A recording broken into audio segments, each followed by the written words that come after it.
So I have tried to write this book for myself to understand what is it that got the U.S., a company capable of producing a Google and others like Google, into a situation where Americans in general feel dreadful, where 80 to 90% of Americans feel that the country is way off track, where 91% of Americans disdain Congress, and I think the approval rating is about 9%, and where the police had to vacate the park down the road here early this morning, and we'll see whether a court order defends the First Amendment or whether we really have a country where you can't aggregate to protest anymore, because this isn't just about a park.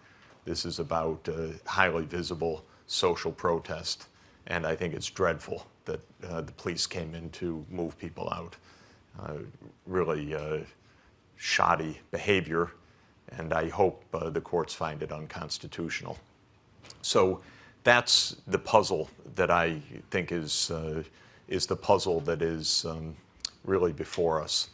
And as I was writing this book, I started with the financial crisis in 2008, and this is something pretty understandable, but it has antecedents, and the antecedents were the deregulation of the financial markets in the 1990s.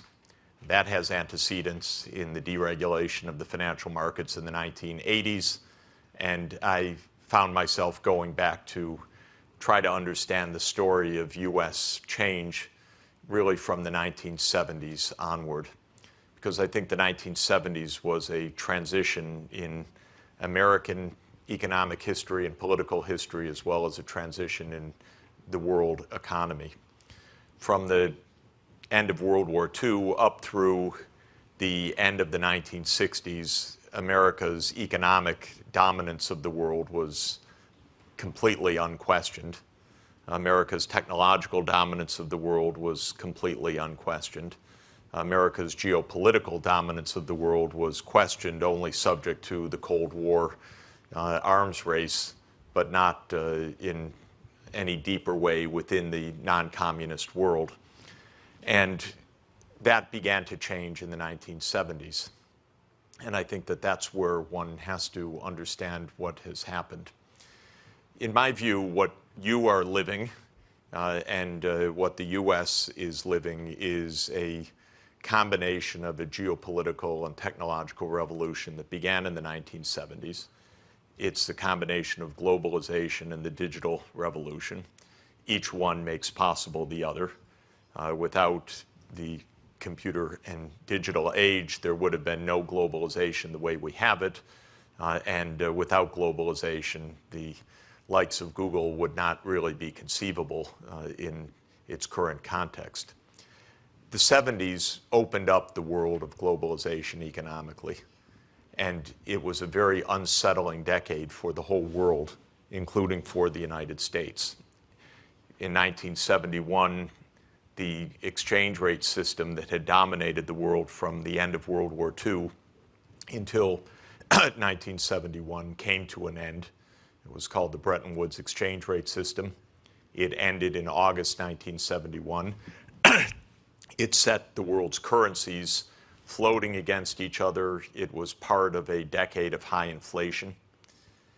In 1973, we had the first soaring oil price increases in a century, basically, when OPEC gained control of its oil stocks from the major oil companies. And in 1973, for a lot of reasons, monetary, resource base, and geopolitical, the oil prices increased roughly a factor of 4 times.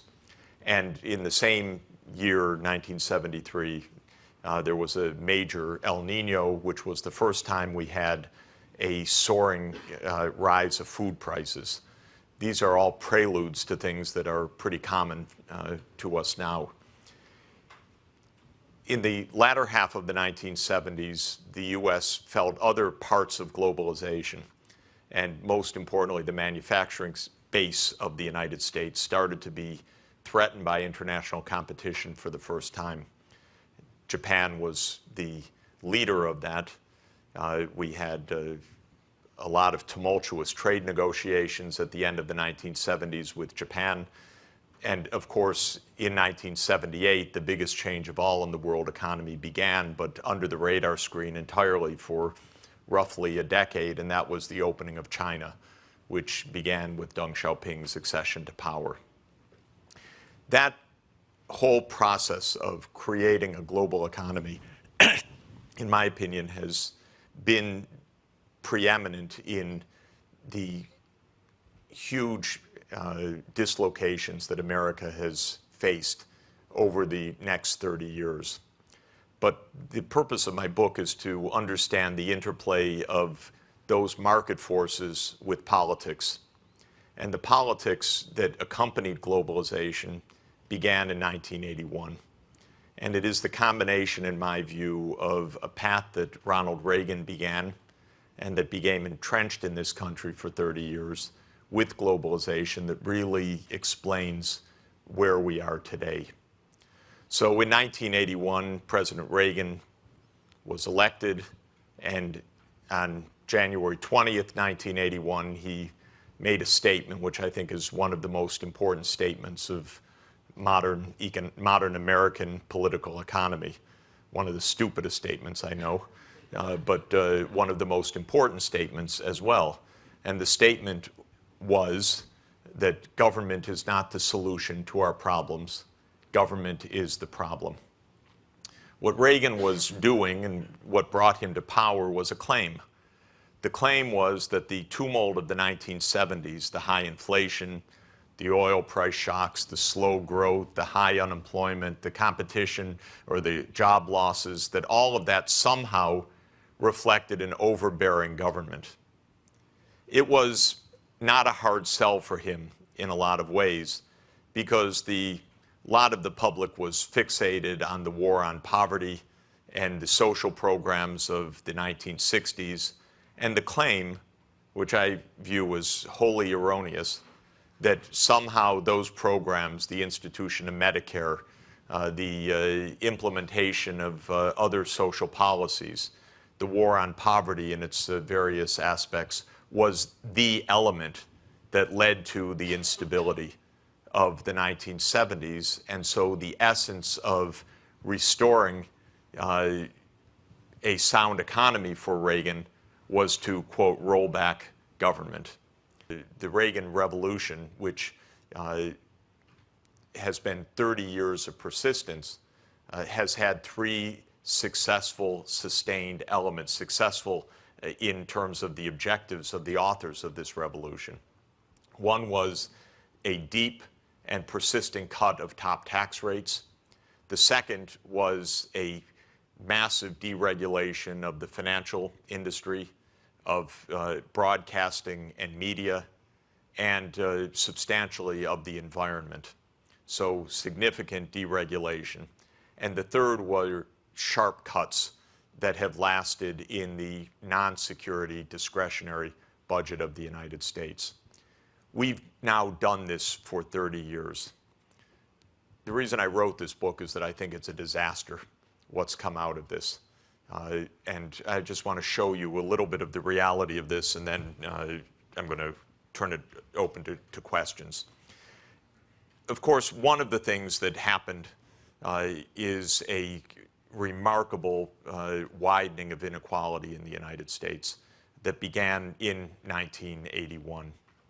You see that we have a U-shaped income distribution measured as the share of the top 1% of households in household income. It reached a peak in 1929 when the top 1% of households in an era of unregulated speculation and the tax cuts and other policies of the Harding, Coolidge, Hoover decade of the 1920s brought the share of the top 1% to about 24% of total household income. Then came the Great Depression, World War II, the New Deal, very steep increases of top tax rates. And you see that there were about 3 decades where that flat line at the bottom of the U shows that the top 1% of households had a share of the income of about 10%, 9 to 11% of total household income. Reagan came in 1981, and that's exactly, in fact, when this curve starts to increase. There were many parts of it. Globalization would have already driven some inequality. We know that because this curve turns up in just about every high-income country in the world. But it's the United States that has by far the biggest increase, because it's really only in the United States that government amplified the forces of globalization to lead to this remarkable surge of incomes and, I should say, wealth at the top. The bottom line is, in red, is the share of the top 0.01% of households. We have 120 million households in the United States, so 0.01% is 12,000 households. Those 12,000 households take in about 5% of total household income, and that is more than the bottom 24 million households in the United States.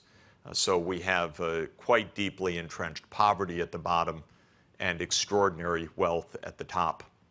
What happened in the middle is quite notable, and that's shown on the right-hand side.